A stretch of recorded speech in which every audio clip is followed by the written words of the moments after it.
Hello everyone, this is Sobik Mishra. I have managed to secure All India rank 9 in this year's NLSAT examination. And today I'll be hosting the GK quiz for you guys. I hope everybody joins in and then learns a few, and then they learn a few things from this session as well.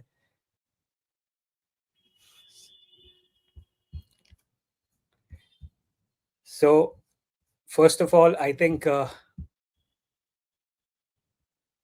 for the quiz to start, we'll have to go to menti.com and then enter a code. I'll be sharing the code with you guys shortly. Just give me a second. Also, at the outset, I want to put this disclaimer. This interface is fairly new for me, so there are going to be a bit of hiccups as I'm still learning the ropes. I hope you guys bear with me. Sorry for the inconvenience.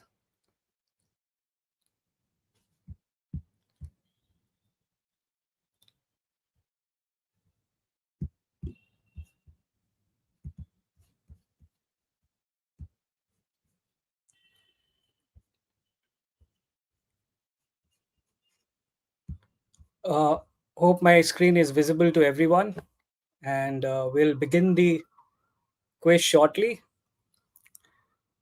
The code that you'll have to put in would be 22372917. First of all, you'll have to go to menti.com and then use the code 22372917. I hope the code is also visible on your screen. Once you enter the code, we will begin with our GK quiz for today.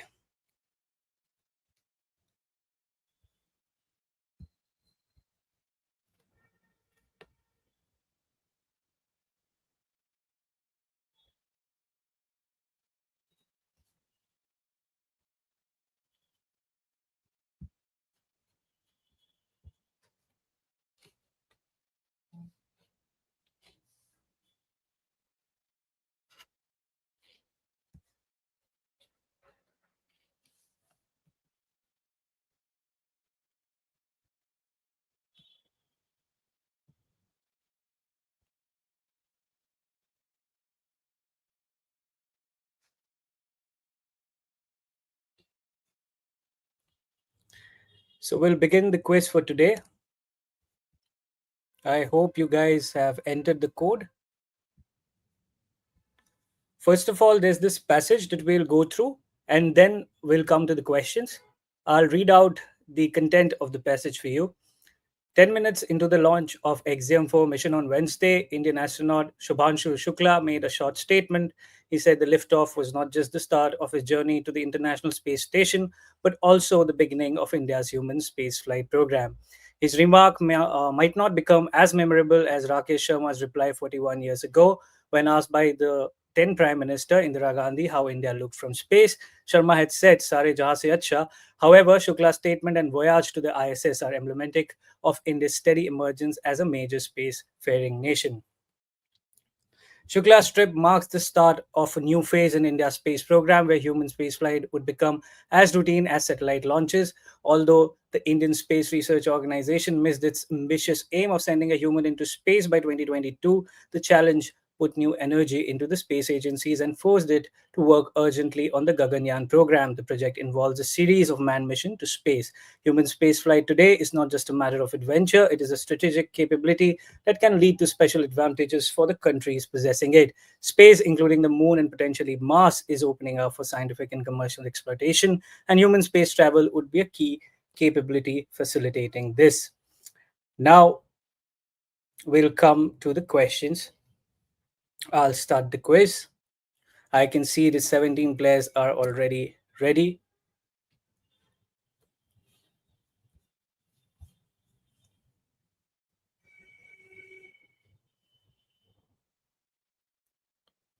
So here's the first question.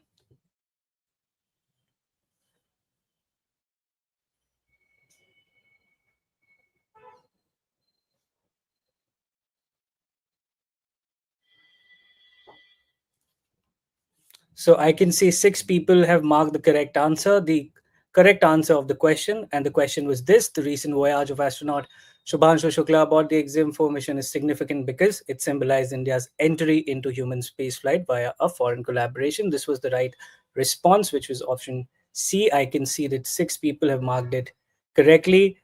Uh, Two people each have marked option A and option B, which are the incorrect options. The correct option, like the passage also mentioned or alluded to, was that it symbolized India's entry into human spaceflight via a foreign collaboration. We can see the explanation as well, that the journey, uh, which was conducted by a space agency, private space agency called Axiom, and the mission name was Axiom 4, was a collaborative mission. It involved international cooperation. NASA was one of the players, and then the private space firm Axiom Space was, of course, pivotal in this. And after 1984, this would be the first time that an Indian would enter into space. Rakesh Sharma, earlier in 1984, on a Russian spacecraft, had entered space, and he, I think, went up to an altitude of around 200 kilometers from the surface of Earth. This time around, Mr. Shukla will set foot in ISS, which is the International Space Station, which is located at an altitude of around 400 kilometers from the surface of Earth in the lower Earth orbit.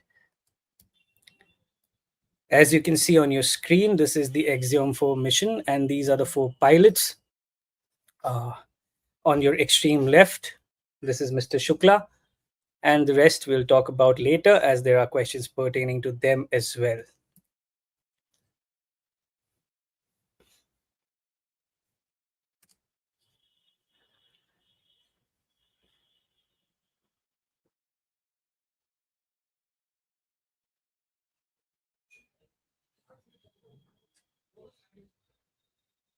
The next question is on your screen.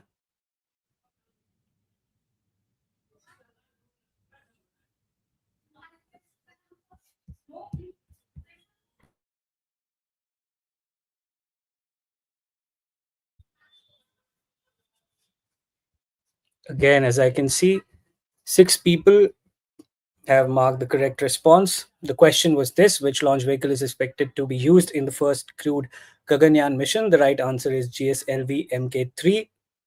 Uh, some of you have marked the incorrect response. Agni 5 is not a rocket that is used for space launches. GSLV Mk3 is the correct response. This is also one of the it is the rocket with the highest payload capacity that India possesses, and it has been renamed. It is now called as LMV, and it will be used for the Gaganyaan mission. Earlier, GSLV Mk3 was also used for other missions such as the Chandrayaan 2 mission. We'll read certain things about GSLV Mk3 in the next slides. So as you can see, the explanation clearly mentions that GSLV Mk3, which has been renamed as LVM3, is is the most powerful operational Indian launch vehicle, and this would be used for carrying the human astronauts to space in the Gaganyaan mission. There are certain information related to GSLV Mk3, which is presented right in front of you. It is the heaviest Indian rocket that has been developed by ISRO. The payload capacity to low Earth orbit is around 8,000 kg, which is significantly more than other spacecraft, such as the PSLV, or other rockets rather, such as the PSLV. Lower Earth orbit is the orbit which is which goes to an extent of around 1600 kilometers roughly from the surface of Earth. So anything below 1600 kilometers from the surface of Earth comes under the ambit of LEO. GTO is significantly higher. It is also called geostationary orbit, and it is located at an altitude of around 36,000 kilometers from the surface of Earth. This is just to give you a reference, because the payload capacity of GSLV Mk3 reduces significantly when it goes to GTO. When it comes to LEO, which is the low Earth orbit, located at an altitude of around from 160 kilometer to 1600 kilometers from the surface of Earth, the payload capacity is 8,000 kilograms. This is just some information that might come in handy in your examination. Now we will move to a picture. As you can see, the picture here on the left hand side is the LVM3 or the GSLV Mk3. You can also see the payload capacity. Just for comparison, there's a picture of PSLV, which is called the Workhorse. This is a different rocket, which is used for other missions. This is a comparison, and this is GSLV Mk2 at the bottom, which was the precursor or the previous generation rocket, which was the predecessor of the GSLV Mk3. Now we will come to the next question.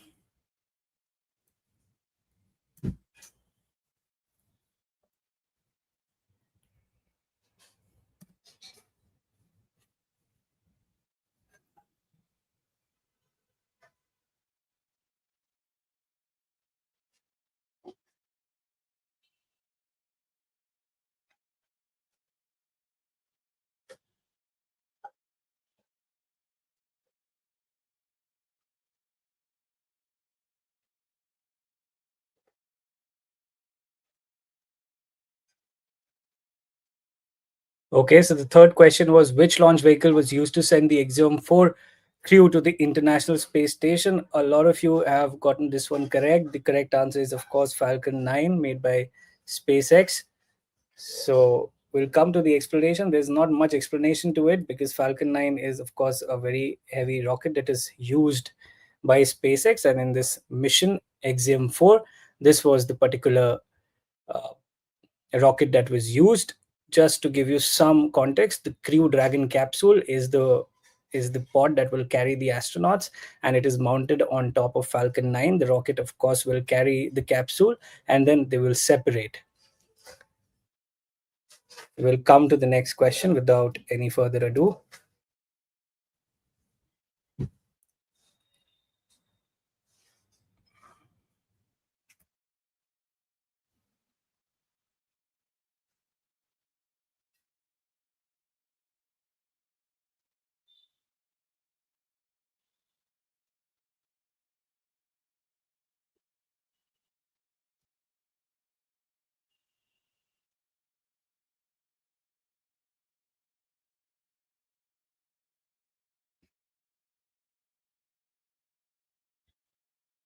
Okay, again, the question was, who is the commander of Axiom 4 mission?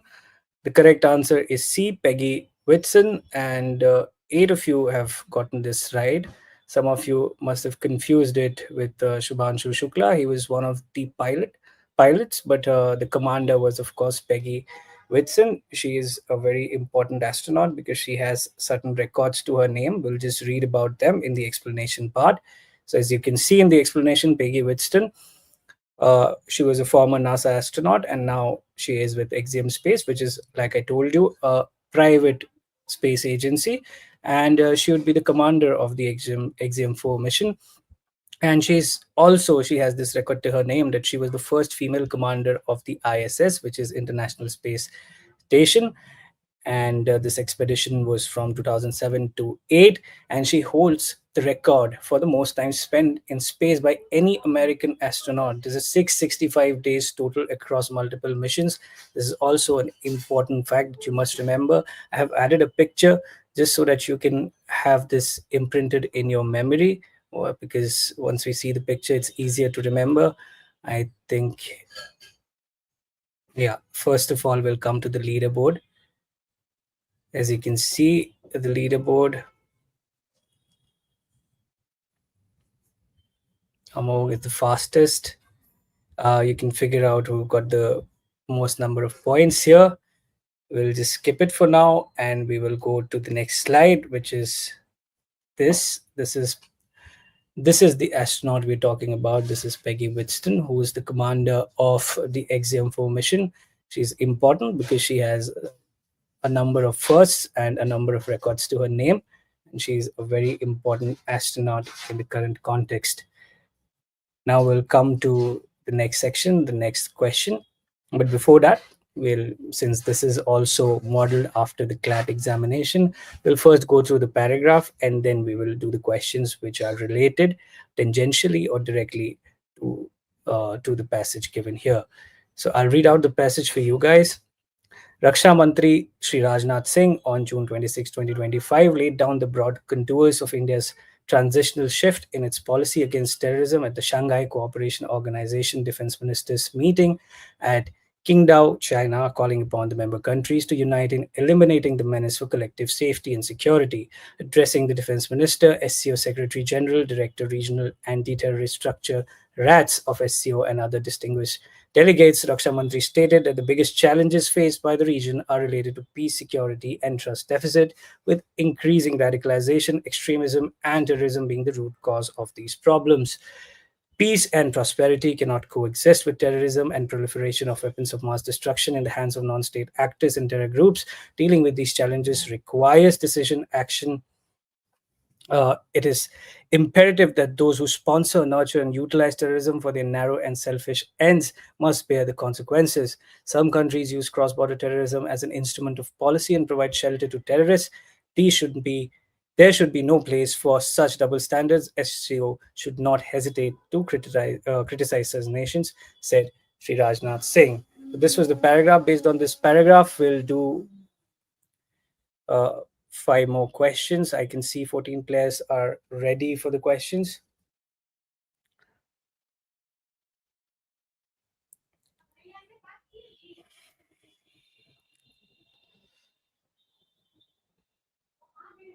So the question is right in front of your screen. When was the Shanghai Cooperation Organization officially founded?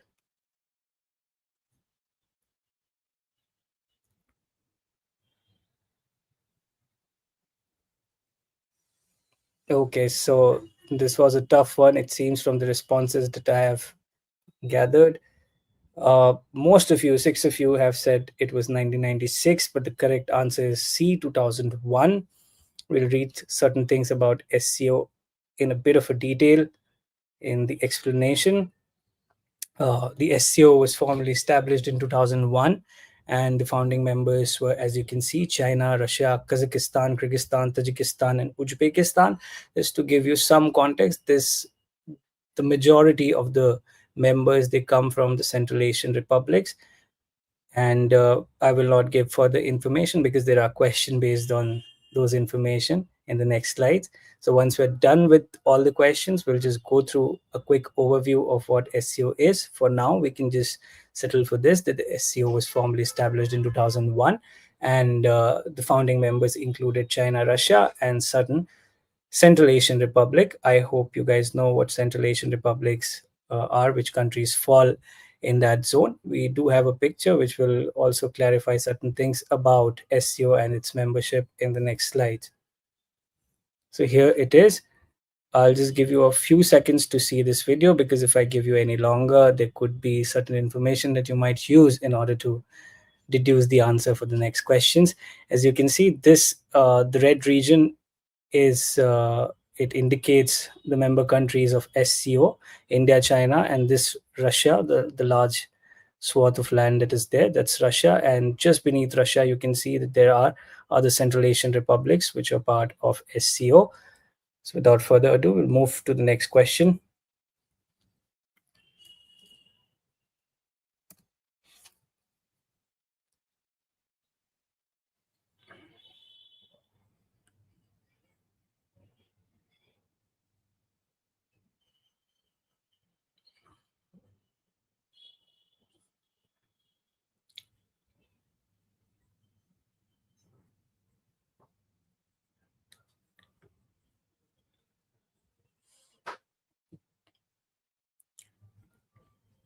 Okay, so the question was, what was the precursor to the SCO before its formal creation? Majority of you, or a lot of you, I would say, have gotten the answer correct. Shanghai 5 was the precursor organization to SCO. It's also a slightly easier question because Shanghai is already there in Shanghai 5, so it's not very difficult to make that connection. But yeah, some of you have gotten the answer wrong. It's totally okay. This is a nuanced question. We'll see the explanation for it now. So as you can see, it was created in 1996. Shanghai 5 was created in 1996, and it included some of the founding members of the SCO as well. So China, Russia, Kazakhstan, Kyrgyzstan, and Tajikistan, they were there with Shanghai 5, and then it evolved with the inclusion of Uzbekistan in 2001, I beg your pardon, and the name SCO was given to it.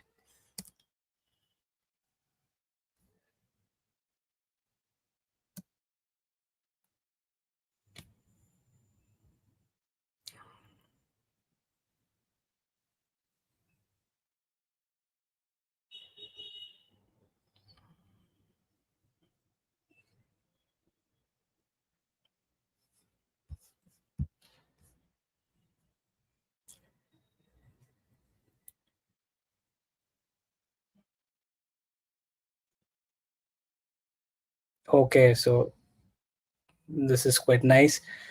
The question is, which country currently hosts the SCO Secretariat? 11 of you have gotten the answer correct. It's Beijing, China. There's nothing much to talk about it, but since it was a China led initiative, it makes sense that the Secretariat was there in China, and Beijing, being the capital, hosts the headquarter or the Secretariat of the SCO.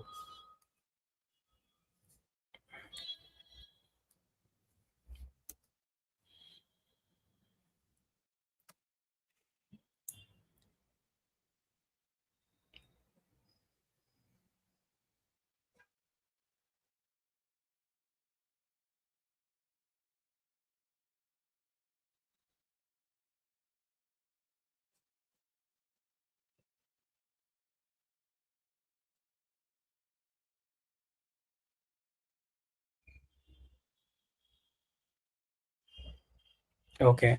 So the next question was, India became a full member of the SCO in which year? 2015, 16, 17, or 18. Eight of you have gotten the answer correct. It's 2017. The correct answer is 2017. India was not a part of SCO earlier. 2017 was the year in which India became a full member of SCO along with Pakistan, which is a unique feature of SCO that it has the membership of both India and Pakistan. And we will see in the overview at the end why it is important, because other platforms are becoming scarce where India and Pakistan can hold some dialogue. So SCO acts as a good platform. And in the current context, I think the only platform where India and Pakistan, in a multilateral fora, they can have some dialogue.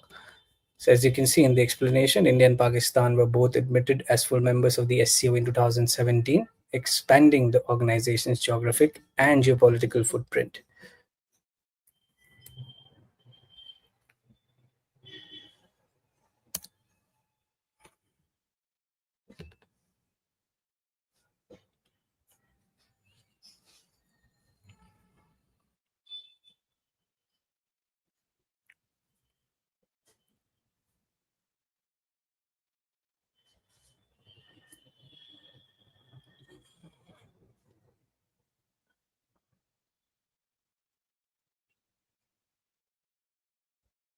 Okay, so the question was, what is the main focus of SCO's regional anti-terrorist structure, which is called RATS, which is an important arm of SCO? The question was easy, and nine of you have gotten the correct answer. The answer was C. It was the main focus of RATS is intelligence sharing and counter-terrorism, and we'll see that the RATS, it is headquartered in Tashkent, which is the capital of Uzbekistan, and it facilitates counterterrorism cooperation and intelligence sharing, because this area, as we'll also see in the overview, has been mired by extremism, has been mired by uh, violence and secessionism, and there was instability in the region. Therefore, terrorism was a very palpable phenomenon, and to tackle that, SCO has a special dedicated wing called the RATS, and RATS is very important for India as well. Today itself, there was some development uh, regarding RATS, not precisely regarding RATS, but regarding SCO. I wish I had included it in the question, but due to the limitation of the question and the number of questions that could have been asked, I could not. We'll come to that development that has taken place today later on. For now, we'll just move on to the next slide. But before that, we have the leaderboard. So Puffy has the most number of points, 5042, and I think they've been the most successful candidate in this short quiz. So congratulations, Puffy. We'll move on to our next slide. Like I said, we'll just skim through the important points related to SCO. Certain aspects of this we have already covered in the questions. So the founding was, of course, in 2001 in Shanghai. The members China, Russia, Kazakhstan, Kyrgyzstan, Tajikistan, and Uzbekistan. 2017, India and Pakistan joined. Iran has joined recently in 2023. If I were to give you another information on this, Belarus is another country which is in the process of joining SCO. Its membership hasn't been confirmed yet, but it might just get confirmed. So, like I said, this region, uh, this particular region, which was the Central Asian region, was mired with a lot of instability, especially after the fall of USSR. And there were border issues, there were extremism, and in order to deal with all of that, the SCO was created with the initiative coming from two big countries in the region, China and Russia. So the objective of SCO is to promote regional stability, economic cooperation, cultural exchange, and security coordination. These are certain facts that you might or might not remember, but this will just give you the context as to how big SCO is. It covers around 40% of world population because it has India and China in it, and it has nearly 30% of global GDP, and it also acts as a counterbalance to Western alliances like NATO, because this is a regional cooperation organization which also caters to security aspect, although it's not as cohesive or big as NATO, but at least it gives a platform for the countries in the region to collaborate on certain aspects, especially with regard to counterterrorism. So we'll come precisely to RATS now, because RATS was there. So RATS is nothing but it's the counterterrorism arm of SCO. Like we saw, it's based in Tashkent, Uzbekistan, and it coordinates action against terrorism, separatism, and extremism. These are the three evils for which the SCO was created in the first place, because these three things were uh, quite palpable in the region. And like every other counterterrorism wing, it maintains a database of terrorist group fighters and networks and facilitates intelligence sharing. Uh, like I mentioned before, the strategic importance for India is there because it's a platform on which it can have a dialogue with China and Pakistan. And it also allows India to reach out to its Eurasian partner. Eurasian partners are nothing but the republics in the Central Asian region. There is some criticism related to SEO. The primary is that the China Russia axis is quite strong, and it is seen as an initiative by these two countries. And India finds it slightly difficult to counter Pakistan and China's assertiveness. Like today itself, India, in the defense ministers' meeting, refused to sign the joint statement because it made no allusion or no remarks regarding the dastardly attacks that took place in Pahalgaon. And that's why India was quite firm in its stand and refused to sign it. That was the one last piece of information I had to give to you regarding SEO and the latest development that took place today. That brings us to the end of our GK quiz today. I hope you liked it. This was my first time doing it. So sorry for the hiccups. I was still learning the ropes. I was still acquainting myself with the technology. And I'd be willing to, you know, be open to all the feedback that you guys can give. We'll try and make this more interactive, and we'll try and include anything that you guys want to make it more interactive and fun for us. I hope you have a good night, and I hope this session and the sessions that will follow help you in your CLAT preparation, NLSAT preparation, and IELTS preparation. Thank you so much. Signing off. Thank you.